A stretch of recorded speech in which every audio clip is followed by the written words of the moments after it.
Hi, everyone. Welcome to the Bold, Beautiful Borderline podcast. It's your host, Sarah, and today we are talking about something that is undoubtedly going to make me cry at one point and something that I think many people with BPD have had experience with, which is family estrangement, aka going no contact with your family.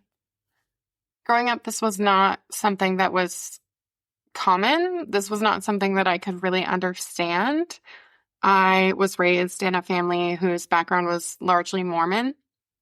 And although my parents are not religious people or don't practice any kind of religious sort of formal belief system that I know of, that cultural background really informed the way that I was raised and the family experience that I had. I did not know that it was a thing to not have relationships with your family until I was 11 years old. We're going to talk more about that. But I just want to say this episode, I hope it's so validating for so many of you that aren't in contact with your family. I also hope maybe it gives you some hope if there is hope to be found. I also hope that if it's triggering that you take care of yourself. Family is so messy. It's so fucking messy. And often there's very little that we can do to try to find a sense of normalcy and control.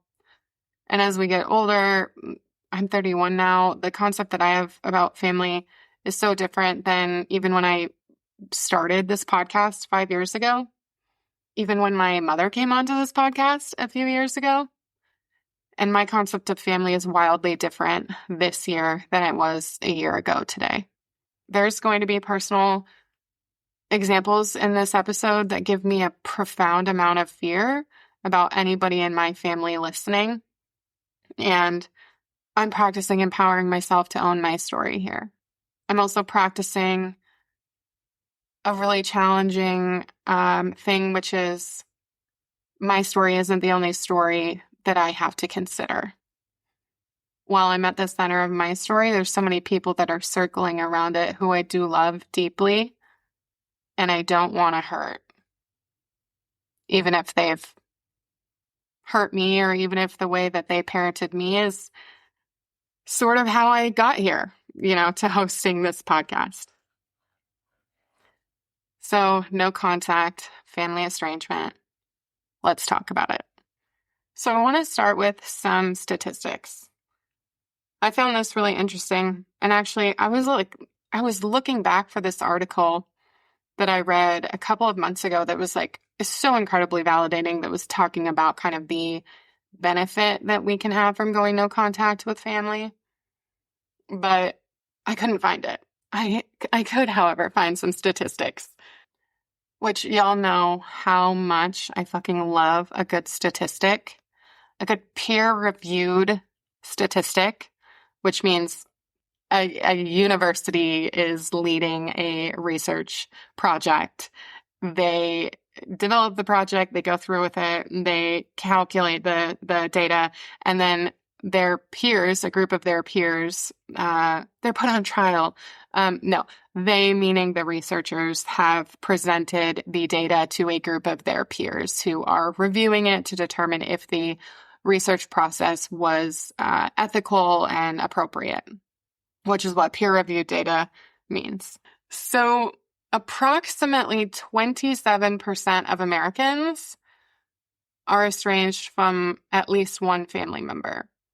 I don't have an exact definition of how they're, coining what family is. I'm going to just assume that means like nuclear family, like parents and siblings. If it includes more extended family, then I'm fucking screwed. But 27% of Americans are estranged from at least one family member. Around 6% of adults have been estranged from their mothers, and 26% of adults have been estranged from their fathers. I also wish there was a statistic about the length of time that they're estranged or no contact. I don't know if this is indefinitely or if this is just for a period of time. It also says that 14% of individuals are estranged from a sibling and 5% of people are estranged from a grandparent. And we're defining family estrangement as the loss of a previously existing relationship amongst a family member.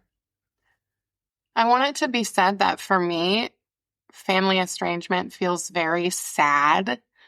I'm not posting this podcast for the sake of more people becoming estranged from family.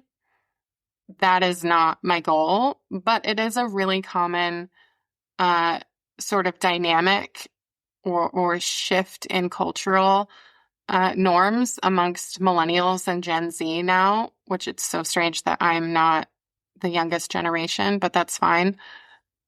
Because we have been so empowered compared to previous generations to explore our mental health and get treatment for it. And there's so much more information available now about things like attachment theory and the impact of these relationships in adulthood, the impact of how we were parented on how we're parenting and not wanting to recreate those cycles.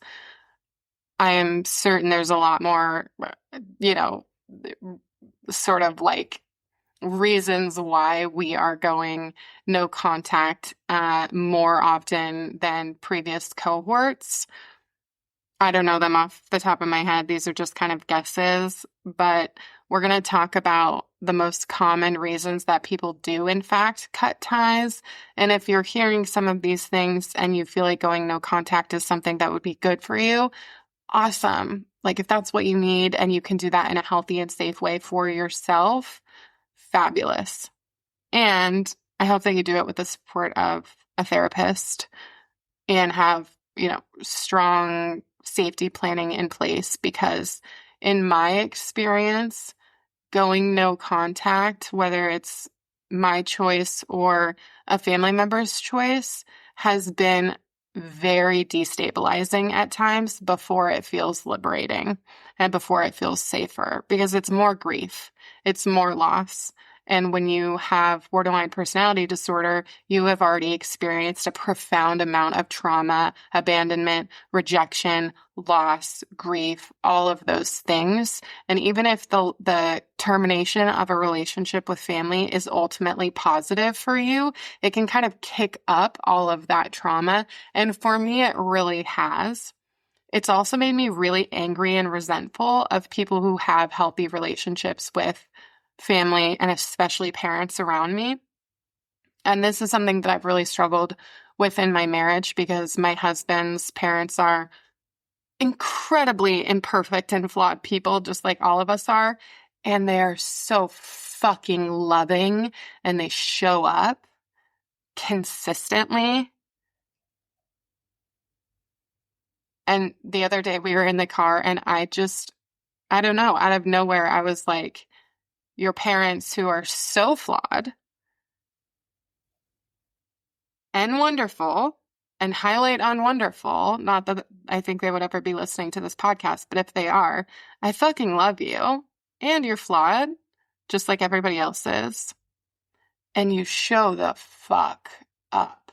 And there have been times where I'm like, I cannot listen to this because it kicks off my own grief in a way that is so overwhelming to me. And in the moment, very hard to live with, because it feels like a reminder of how I'm not loved, the way that love makes sense to me. So if you are a person who's no contact with family and you struggle with that feeling of, I don't know, jealousy or grief and sadness, all of these overwhelming borderline emotions at once, I see you. I see you. I'm deeply living with this at this time in my life. And as a sober person, I don't have really any shitty coping skills for it. So we're sitting in it and we're journaling the most dramatic journaling that one could possibly write. I'm not even yet at the point where I can like easily laugh about it. So The grief associated with this for me is a journey. And if you're listening and you're no contact already, maybe you're already through the grief. Maybe you never had to grieve. That's okay. I think what's harder for me is the current estrangement or no contact with my father was not my choice. And there was never a notification of the no contact. There was simply, he just has never spoken to me since July after I decided not to go on a family vacation. Like I was on my way there and had to turn around and drive back for something that wasn't related to him, just my own anxiety. But I think that doesn't make sense to him in the way that I was communicating it. And then I realized like it had been a week or 2 weeks and I had not heard anything from him, which isn't really that abnormal, but he never said to me, I'm sad you're not on the family vacation, or I hope you drive safe, or like there was just nothing. And then that was in July and it's now March. That has felt so like out of my control and unpredictable and abnormal for my father, who's not someone that I've ever felt emotionally understood me or safe with me, but someone I could always rely upon for being there. And I would hope that I was someone that he could rely upon for being there in the sense of like drop everything and show up if something was needed, which I've certainly done before with my family system at really difficult and traumatic times. And so losing that sense of he'll just show up or I'll just show up and having absolutely no idea why has resulted in a lot of that grief for me. Other people listening may not have that same grief, and that's okay. Or you may have more grief than me, and that's okay too. Okay, so we're going to talk about some of the reasons that we might go no contact with family members. However, I have to say, this episode is coming out a bit late because every time I sit down to record some of this, I am just finding myself like sort of triggered. It's mild, but I know that it's this because every time I go to record, there's something that just fucking pisses me off, whether it's the way I'm sitting or my back pain right now or the dog's barking in the background. Like, I don't know. And then I get up and I go about my life and I'm extra pissed at trying to do X, Y, and Z, cleaning or, I don't know, what the fuck ever. But let's just name that this is having an impact on me. Okay, let's talk about some of the reasons that we may go no contact from family. So the first reason may seem obvious, but it isn't always obvious to people who have been raised in an environment where this is normal. The first reason is abuse, many different types of abuse. Emotional abuse, physical abuse, sexual abuse, verbal abuse. Those are very, very, very common, if not the most common reason to go no contact with family once you're an adult, or if you're a teenager who's been removed from the home and someone else has, custody, whether temporary or ongoing custody. That's a common reason to not be in contact with family. We do not have to remain in relationships where people are actively hurting us. I always come back to this question, and maybe it's black and white, but hello, BPD. Is the relationship helping you or is it hurting you? If it's hurting you, I hope that you will look at it. The next question following that is there a way to make the relationship not hurt you anymore? Only you can answer that, but I would hope if there's not a way to make a relationship not hurt you, then creating at least some pretty significant distance from the relationship. One of the awful things about having had such trauma in our backgrounds is this idea of it wasn't our fault, but it is our responsibility. And so in adulthood, we have the responsibility of creating a better life for ourselves and the people around us and the people who are impacted and how we are impacted by our trauma. It's not your fault that you have to try to navigate these painful, abusive relationships and make them work or remove them from your life. But it is your responsibility to do that for yourself. Abuse is one of the most common reasons. And unfortunately, for people with BPD, it's a very common experience to be on the receiving end of some sort of abuse or live in an environment where that behavior is normalized. The next reason is toxic family dynamics. It's sort of that, like, I just can't fucking do this anymore feeling. I had to get there with my extended family because there was always something. And I say this so flippantly. You guys know this if you've been here a long time, but it's like sometimes I felt like everywhere I turned, someone was dying by suicide or some just fucking chaotic, traumatic, lying or infighting or whatever. And like, I often watched my mother just sort of be on the receiving end of all of this toxic stuff in her life that wasn't her fault, but I couldn't keep watching it. I can't keep watching it. And so that is one of the difficult things I've had to do is like create a lot of distance from myself and my extended family. Also, when you're gay in a pretty conservative family, that's not always that hard because they're like, yeah, I'm not really into you anyways.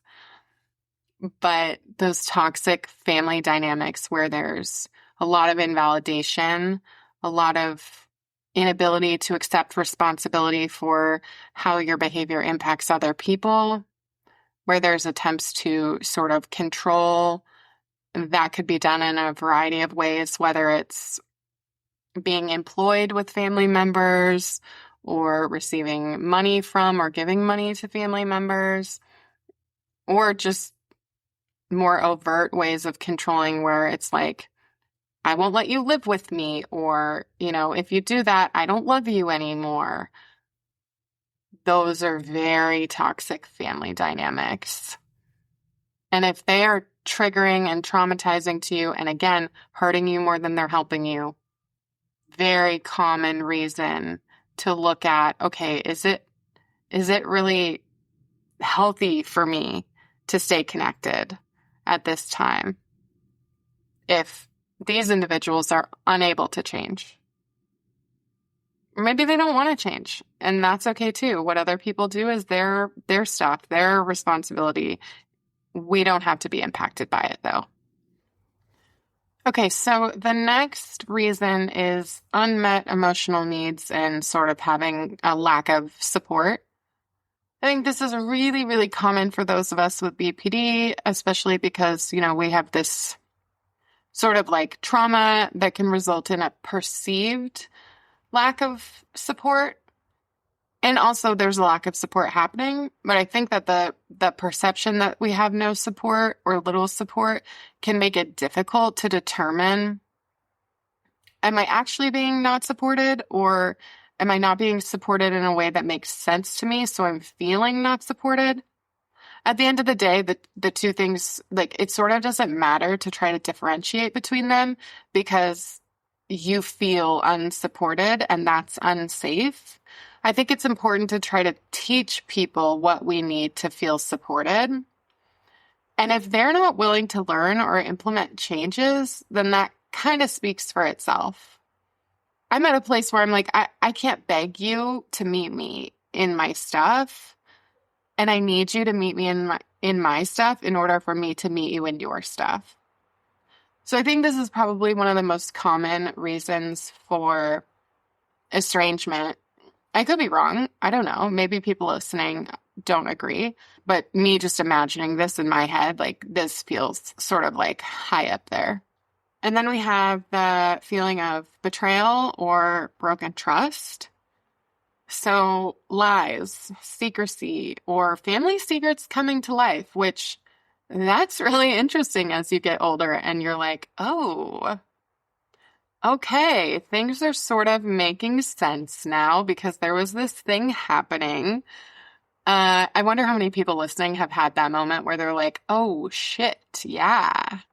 When I learned that X, Y, and Z happened, I was flabbergasted. Secrets are dangerous. Secrets are very dangerous.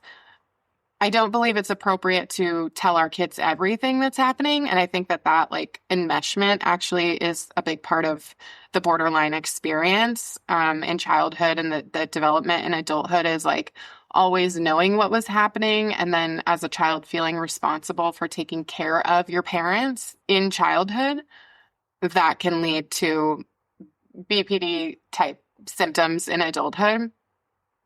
But also, like, being honest is super important. And so those secret keeping things can really result in a lot of betrayal and like, I don't know how to trust you anymore. Or I had so little trust in you to begin with. And now that I've learned this thing, I can't trust you at all. When you're so afraid of rejection, abandonment, emotional abuse, not being seen, all of those things as a person with BPD, then that final straw trust breaking scenario can sort of feel like, yeah, I can't do this anymore. And again, if people are not willing to reconcile or sort of change their behavior, then like, what can you do with that? And I think that's where estrangement or going no contact can become really common. The next is co-occurring family mental health issues.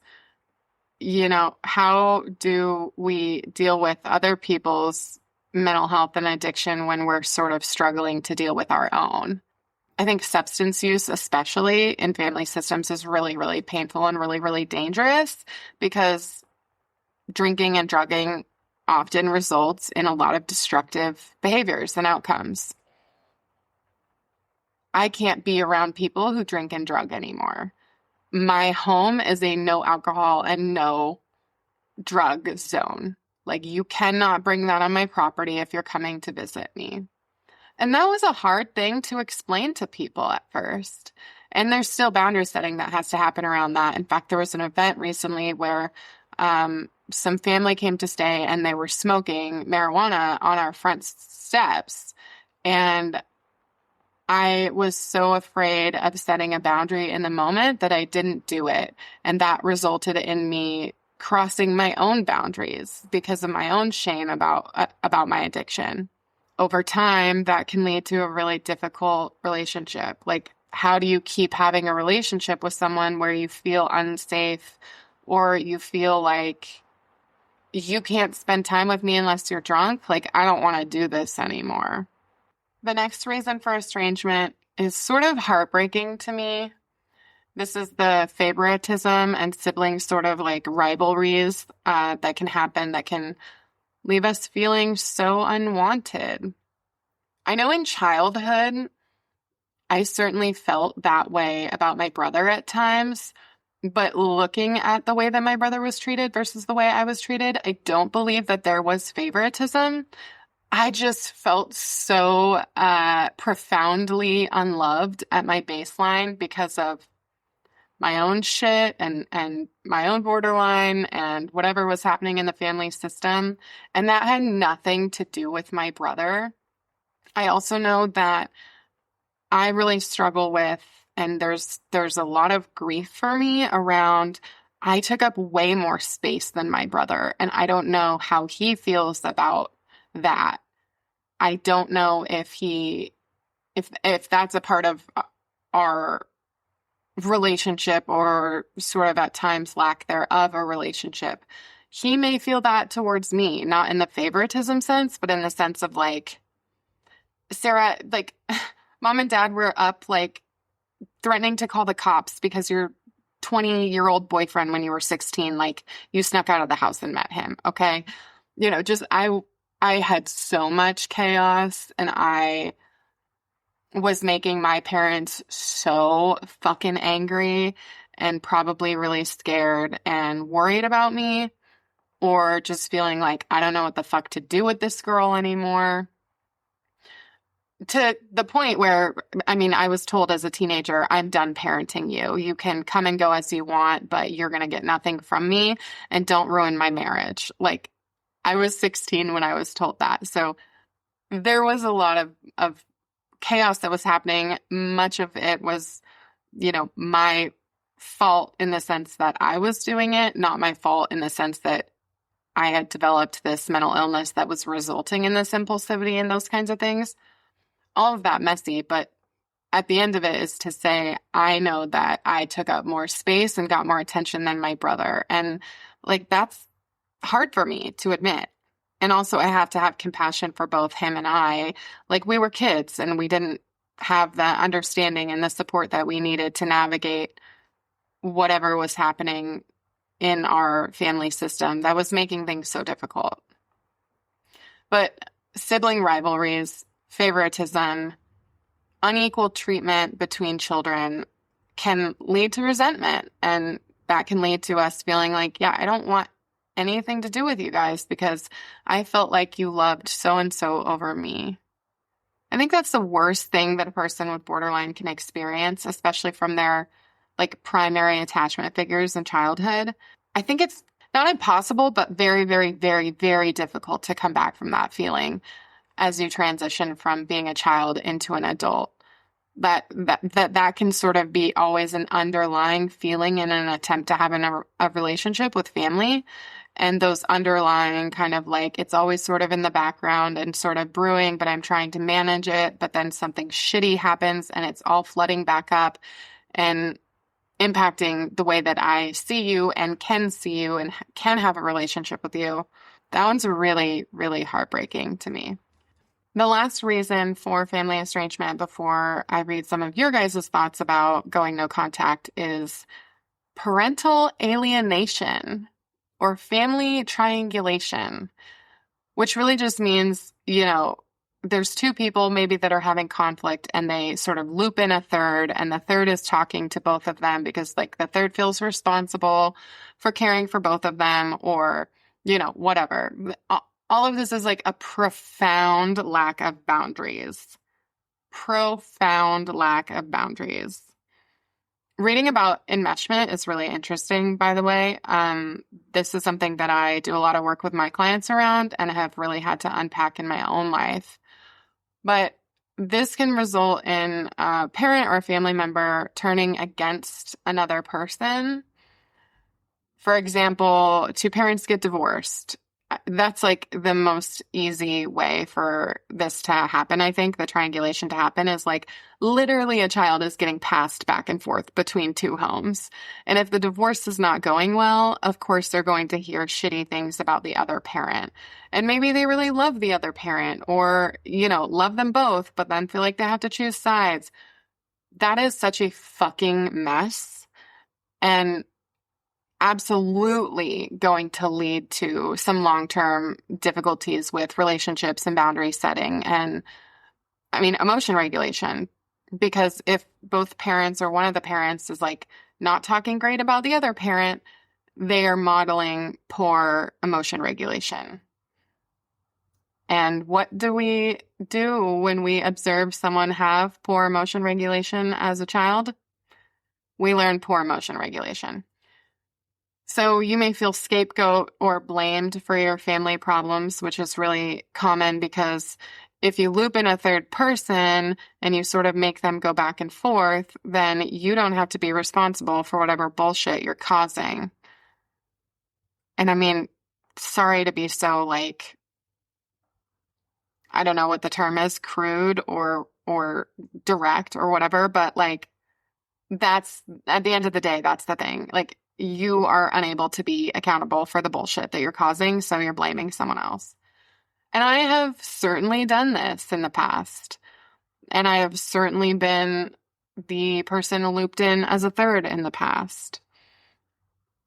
And it's a really difficult position to be in as the third, but it's also like really shitty to acknowledge that you didn't have the skills and you were not willing or able to face your own emotions, that you had to like potentially hurt someone else. Again, I've done this and it's shitty. It's shitty to be recognizing your behavior now and recognizing like that may have lost you relationships that you maybe can't develop again.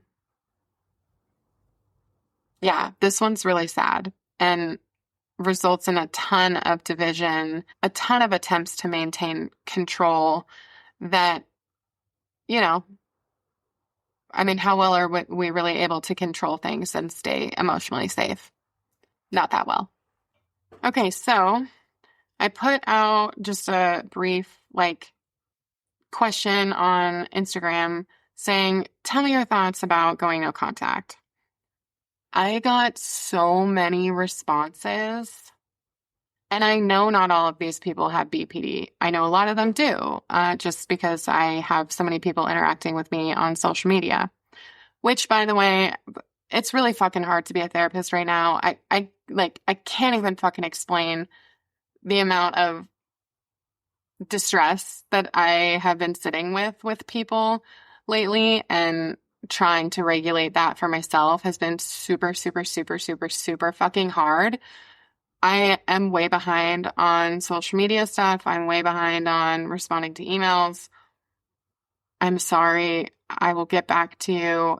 It may be like 2 months late, but if you sent me a message, I do really value you. I'm so sorry I haven't had the spoons. I'm trying to figure out how to get my spoons back, y'all. But I got so many responses. They're really fascinating and beautiful and vulnerable, so let's chat about them. The first person said, I found it helpful. Mine is toxic, meaning their relationship that they went no contact. It's given me space to look for my quote-unquote chosen family, which I think is beautiful. As a queer person, we hear that term chosen family, really common in our community. Go find your people who validate who you are and help you stay safe. And they are your family. I actually had, oh my God, it was so fucking profound. I was talking with a client about this sort of stuff in session the other day, and they said to me, they are not your family, they are your relatives. I mean, they didn't say that to me in regarding my family, but that is sort of like how they've managed their own no contact with family, in terms of like parents and siblings. They were saying like, yeah, those people aren't my family. They're my relatives. I thought that was like such a cool reframing. The next person said, I've been no contact with my dad since October. It's easy for me since I'm a couple hours away. I love that. So you have some safety and distance. If it brings you peace, it's the right decision. It's often a necessary step to truly begin to heal. I actually yesterday, so I have tried to fucking record this podcast like 6 different times. That's why it's a week late. It's been, I think, really like emotional and forcing me to do some processing, and I haven't wanted to, and here I am. But I was sitting on my patio yesterday in the tiny amount of sun that we had, and I was doing some journaling, and I literally cried the whole time, reflecting on my relationship with my dad, who, as I mentioned earlier, no contact right now. And in my journaling, I realized like my anger is sort of removing itself from my body, and it's turned into sadness. And I just had this moment with my pen where I was like, holy fuck, I'm grieving. Like, I am mourning. This is literally like the stages of grief happening right now. So I love this comment. If it's necessary for you to heal, whatever healing looks like for you, then you have to do it. One person said, I know no contact would be healthy and beneficial, but I also long to be loved by my family. Oh, yeah. I mean, isn't that why most people maintain relationships with toxic family members or in family systems that sometimes make them hurt? Because we want to be loved by our family so desperately. And that is biological, like biological. There's nobody else who birthed you and carried you other than your mother. That's why the mother-daughter dynamic is so complex. I always say it's like the weirdest relationship. It's so fucking strange. Mothers and daughters go through and put up with so much crap because they want to keep that relationship because there's no other relationship like it. So I get this. One person said, I wish I could, ... If you need to someday, you will. The next person said, this was the best decision of my life. I love that. I imagine that's like helped this person find safety maybe for the first time. Next person said, it saved my life. I got undiagnosed with BPD a few months later. That's really interesting. I would love to hear more about that. Going no contact has significant changes in a lot of people's presentation of symptoms. The next person said, no contact helped my family too. My uncles got on medication. My mom started therapy. It helps hold people accountable. This was after they cut off their family 3 or 4 years ago. My family's support is bigger and better now. That's a beautiful example of how going no contact doesn't have to be forever. It's not a punishment. It's simply, I can't keep doing it like this. And then it gives the other people time to recognize, okay, like I love my relationship with them. How do I honor it?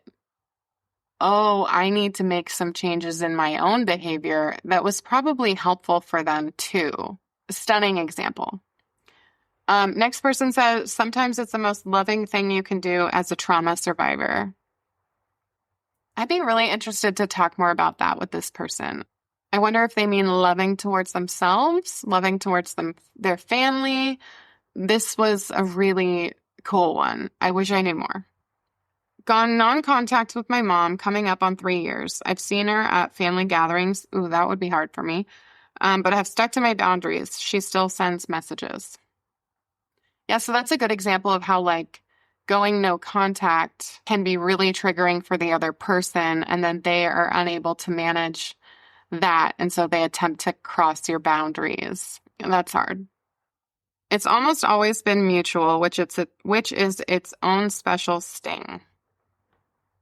That is a sting. I feel that with my dad right now. It's hard because obviously, like, you know that it's the right thing if you're doing it and it's mutual, but then you feel this significant loss because they also think it's right. That can set off, I'm sure, a lot of the rejection sensitivity, abandonment. I think that's like the worst with a breakup too, if it's mutual, but like you're still fucking heartbroken. I needed the space. I'm now very low contact after reconnecting when I needed financial help. Good for you for asking for the support that you needed, and I'm really glad that they showed up for you. I hope that they showed up but didn't allow themselves to go right back to the way that it was. I sort of think like Gilmore Girls is a good example of this, like Lorelai and her parents and how money was always involved. And so it allowed the relationship to be sort of like perpetuated with very little change. I'm glad that this is not the Gilmore Girls of the BPD world. If it's right for you and your situation, go for it.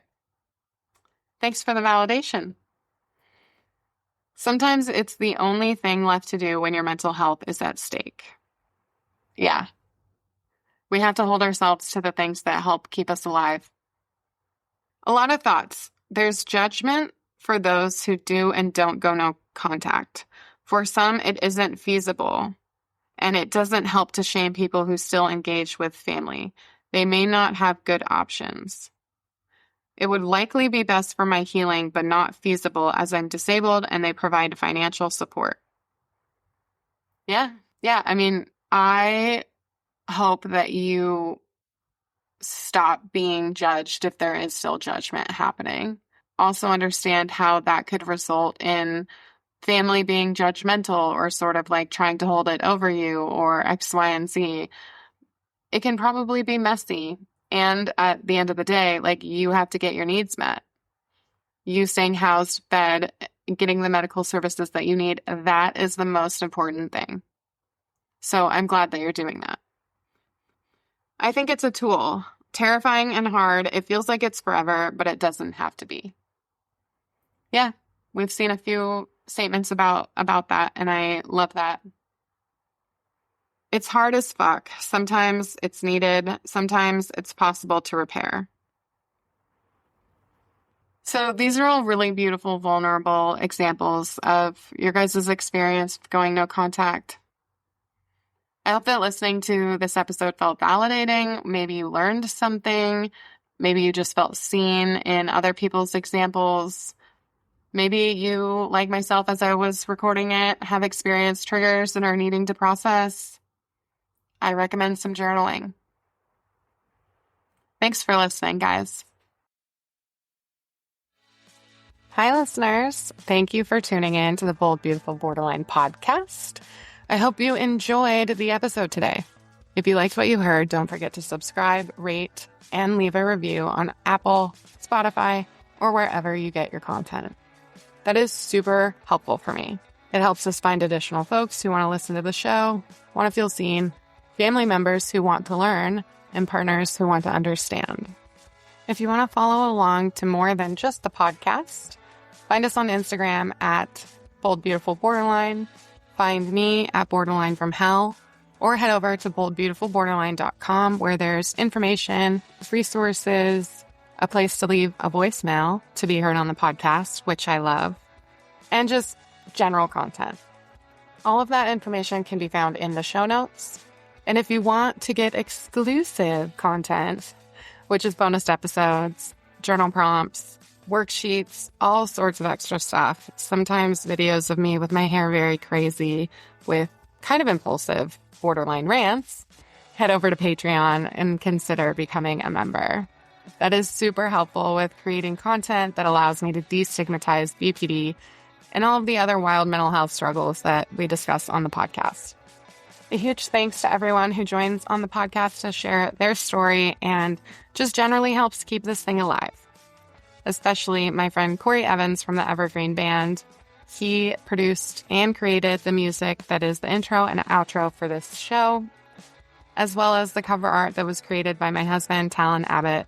Their information is found in the show notes. All of the information discussed in the podcast is purely personal experience. This is not medical recommendations. This is not therapy recommendations. There's no producer for the show. It's all me.